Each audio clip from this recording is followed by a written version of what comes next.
Donald Trump তার Facebook ID থেকে post দিচ্ছেন শেখ হাসিনা বাংলাদেশে ফিরে আসবেন খুব শীঘ্রই। সাথে সাথে আওয়ামী লীগের নেতাকর্মীরা উজ্জীবিত হয়ে গেছে। একটা খবর নজরে পড়লো দর্শক, হাসিনাকে ফেরাতে অডিও ভাইরাল। দর্শক, জাতিসংঘের মহাসচিব বাংলাদেশে আসার পরপরই কঠিন এক সিদ্ধান্ত নিয়েছে সরাসরি যে শেখ হাসিনাকে বাংলাদেশে ফিরিয়ে আনা হবে। ইতিমধ্যে সরাসরি আমরা আপনাদেরকে ভিডিও ফুটেজ এবং ডোনাল্ড ট্রাম্প তিনি যে বার্তা দিয়েছে এবং তার টুইটারে যে ঘোষণা দিয়েছে সরাসরি সেই ভিডিওই আমরা সামনে আপনাদেরকে দেখাবো। একটু অনুরোধ থাকলো আপনাদের কাছে যে ঘটনা সম্পর্কে আপনারা যারা জানতে চাচ্ছেন, অনেকেই দেখি পুরো ভিডিও না দেখে অনেকে অনেক মতামত করে চলে যাচ্ছেন। এজন্য আপনাদের কাছে অনুরোধ থাকবো সম্পূর্ণ ঘটনা জানতে হলে না টেনে পুরো ভিডিওটা দেখবেন। প্রথমে এ ব্যাপারে কিছু তথ্য দেখাবো, সর্বশেষ ডোনাল্ড ট্রাম্পের অডিও বার্তা। প্রথমে তার লিখিত কিছু বিষয় দেখাচ্ছি, সর্বশেষ তার অডিও বার্তা ভাইরাল হয়েছে, সেটাও আপনারা কিন্তু দেখে যাবেন। তো চলুন দর্শক, বেশি কথা না বলে আপনাদেরকে আমরা এক এক করে মূল ভিডিও।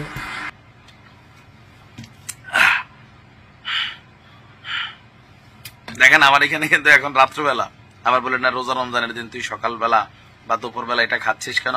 আপনি আপনার দেশের টাইম অনুযায়ী ভিডিও দেখছেন। খবরটাই টেনশনের।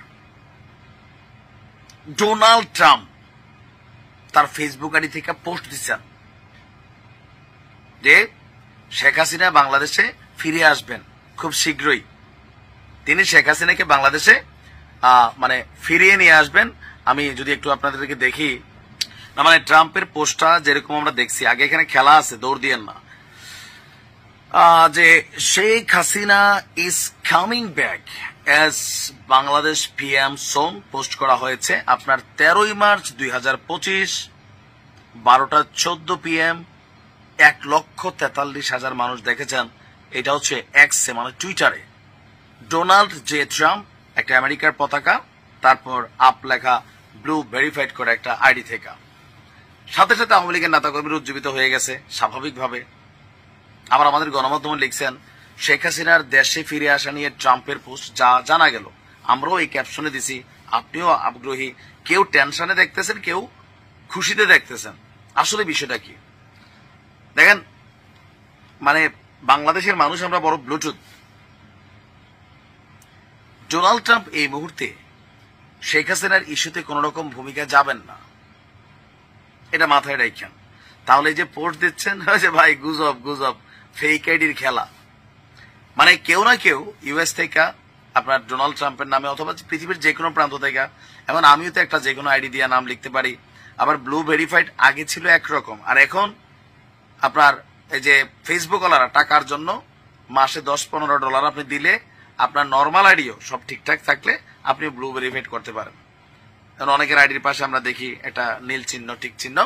তো এইটা আগে ছিল অথেন্টিক, খুবই গুরুত্বপূর্ণ ব্যক্তিরা পাইতো, এটা পাইতে কষ্ট হইতো, কিন্তু এখন আপনি টাকা দিবেন, আপনি ব্লু ভেরিফাইড। এই সুযোগটাকে বেসিক্যালি কেউ না কেউ কাজে লাগাইছে। আর পেজটার নাম হচ্ছে ডোনাল্ড জে ট্রাম্প, আমেরিকার ফ্ল্যাগ, তারপর হচ্ছে আপডেট। ডোনাল্ড ট্রাম্পের টুইটার অ্যাকাউন্ট কিন্তু এটা না। এখন আমরা যারা আছি ইংলিশ নাম দেখছি, ট্রাম্পে দেখছি, তারপর হচ্ছে একদম আবার ব্লু ভেরিফাইড দেখছি, আমরা অনেকে ভাই বানিয়েছি ঘটনা সত্য। এটা আপনার বেশ কয়েকটা আইডি থেকে আসছে, অনেকে এটা শেয়ারও করছেন। আসল প্রেক্ষাপট হচ্ছে এটা অরিজিনাল কোনো পোস্ট না, এটা একটা ফেক পোস্টকে ভাইরাল করা হচ্ছে। আবার সাইমা ওয়াজেদ পুতুলের টাইম নাই যে বৈশা বৈশা এই ধরনের পোস্ট দেওয়ার, কিন্তু আমরা কেউ না কেউ পুতুলের দায়িত্বটা নিয়ে আনিছি, ট্রাম্পেরটাও নিছি, মাঝে মাঝে শেখ হাসিনারটাও নেই, তারপর অনেকের দায়িত্ব আমরা নিয়ে ফেসবুকে নিজস্ব আইডি বানাই।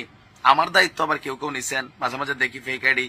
তো এগুলো হচ্ছে ভুয়া টুয়া পোস্ট টোস্ট করে দেশে একটা অস্থিতিশীল পরিবেশ তৈরি করা আর কিছু মানুষের বিপদে ফেলা, এটা ছাড়া আর কিছুই না। অনলাইনে এগুলো দেখলে আগে বুঝতে হবে যে কোনটা কার রিয়েল আইডি। যেন আমরা যখন এই ভিডিও বানাই এগুলোরও কাটপিস করে নিয়ে অনেকে ছাইরা দেয়, কিন্তু ওই আইডিটা তো আমার না। ভিডিওর এক অংশ রাখছে আর এক অংশ কাটা দিচ্ছে দিয়ে, কিন্তু এরকম আমাদের ভিডিওগুলো ভাইরাল করা টিকটকে, এগুলো হয় ওই লাইনে বেশি। ডোনাল্ড ট্রাম্পের এই পোস্টটা ফ্যাক্ট চেক থেকে দেখা গেছে এটা তার অরিজিনাল আইডি না। সুতরাং এটা কোনো না কোনো বাংলাদেশি হতে পারে, আওয়ামী লীগ অথবা বিএনপি অথবা জামাত, এগুলা করতে পারে। কারণ এখন এমন না যে আওয়ামী লীগের পোস্ট খেলে আওয়ামী লীগে দেয়, বিএনপি জামাত দেয়।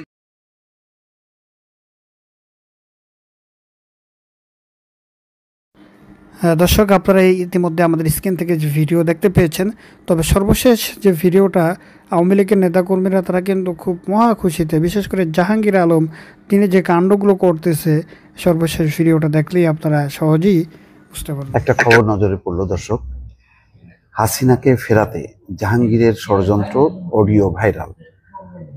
সাবেক মেয়র, গাজীপুরের সাবেক মেয়র জাহাঙ্গীর আলম আলোচিত একজন ব্যক্তি, কেন যে ঘুরে ফিরে তার আওয়ামী লীগের পক্ষ নেওয়া মুশকিল, নমিনেশনও পায়নি গতবার, তার মাকে মানে মেয়র করতে হয়েছে, তারপরে আবার দ্রুত বেগে তারা আবার আওয়ামী লীগে পুনর্বাসিত হয়েছে। যাই হোক, আওয়ামী লীগ এমনই আর কি, মানে এটা বলে লাভ নেই। কিন্তু এরকম বিপদের সময় আওয়ামী লীগের যখন ঘোর বিপদ, তখন জাহাঙ্গীরের এই অডিওটা সামাজিক যোগাযোগ মাধ্যমে রীতিমতো ভাইরাল হয়েছে। সেখানে তিনি শেখ হাসিনাকে ফেরাতে সারা দেশের ওয়ার্ড পর্যায়ে অরাজকতা তৈরির বিষয়ে দিয়েছেন গোপন নির্দেশনা। দেশের মধ্যে বিশৃঙ্খলা সৃষ্টি করতে নিজ কর্মী সমর্থকদের প্রস্তুত থাকতে বলেছেন। 11 মিনিট 9 সেকেন্ডের ওই অডিও রেকর্ডে জাহাঙ্গীরকে বলতে শোনা যায়, পৃথিবীর কোনো শক্তি আমাদের বাড়ির মধ্যে গুছিয়ে দেবে না। আমাদের নেতা অর্থাৎ শেখ হাসিনা তার কাজ তিনি করছেন, আমাদের যে কাজ তা আমাদেরকেই করতে হবে। নিজেদের অবস্থান তৈরি করতে হবে, আমাদের কি করতে হবে 24 ঘন্টা আগেই তা জানিয়ে দেওয়া হবে। যা বলা হবে আপনারা নিজ নিজ জায়গা থেকে তা পালন করবেন, দ্রুতই আপনাদের সিদ্ধান্ত জানানো হবে। তিনি বলছেন, শকুনেরা দেশ দখল করছে, তাদের দখল থেকে রক্ষা পেতে নিজেদের শৃঙ্খল থাকতে হবে। আমাদের দলের প্রধানকে কিভাবে দেশে আনা যায় সেজন্য সবার মধ্যে ঐক্য, সততা এবং সাহসের জায়গাটা থাকতে হবে। আমরা 1 লাখ মানুষ যদি এক হই, কোনো শক্তি আমাদের দমাতে পারবে না। ওয়ার্ডে ওয়ার্ডে নিজেদের অবস্থান তৈরি করতে পারলে সারা দেশে অবস্থান তৈরি হয়ে যাবে। জাহাঙ্গীর বলেন, শুধু ছাত্রলীগের 36 লাখ নেতা থাকার কথা, আওয়ামী লীগের সব সহযোগী সংগঠন মিলে 1,72 লাখ নেতা থাকার কথা ছিল, কিন্তু কি কারণে হয়নি আপনারা জানেন। আমাদের ভুল ত্রুটি ছিল, তাও সবাই জানি। আমরা সবাই কেন্দ্রীয় এবং আন্তর্জাতিক নেতা হয়েছি, কিন্তু নিজের ওয়ার্ডের খবর রাখি না। নিজের ওয়ার্ড অন্য কেউ অবস্থান করতে দিবে না, নিজ নিজ ওয়ার্ডে নিজেদের অবস্থান তৈরি করতে হবে, তাহলে সারা দেশে আমাদের অবস্থান হয়ে যাবে। যাই হোক, এখন এগুলি হলো আস্ফালন, এগুলি মাঝে মধ্যে বলে যদি মানে আওয়ামী লীগ আবার ক্ষমতা আসতে পারে, তাহলে এরা তো পুরস্কৃত হবে, এরা নির্যাতিত, এরা হচ্ছে ওই বিপদের সময় সাহস ধরে দাঁড়াচ্ছে, এগুলি হলো বলে একটা নিজেদের অবস্থানটা তৈরি করে রাখা। আবার এটাও ঠিক যে জাহাঙ্গীর আলম নিজে নিবেদিত প্রাণ, এত কিছুর পরেও কিন্তু সে আওয়ামী লীগই ছিল, সে কিন্তু ছেড়ে যায়নি। দর্শক, সর্বশেষ ভিডিও ইতিমধ্যে আপনারা দেখতে পেয়েছেন। আসলে এই ধর্ষণের মতো জঘন্যতম কাজ, তাও মানে এখন এই সময়ে এসে যখন সবকিছু নিয়ম মানে একটা সরকার যখন থাকে, আপনারা জানেন দলীয় সরকার থাকলে দলীয় সরকারের অধীনে দলীয় ব্যক্তিত্ব থাকে, তখন অপরাধ বেশি হয়। এখন তো দলীয় কোনো সরকার নয়, এখন সরকারটা থাকবে নিরপেক্ষ, এবং এই সরকার মানে কঠোর হাতে যারা অপরাধী তাদেরকে দমন করবে। কিন্তু সেটা আমরা এই সরকারের ব্যাপারে আমরা ব্যর্থতাই দেখতে পেয়েছি। এটার দায় আসলে কাদের?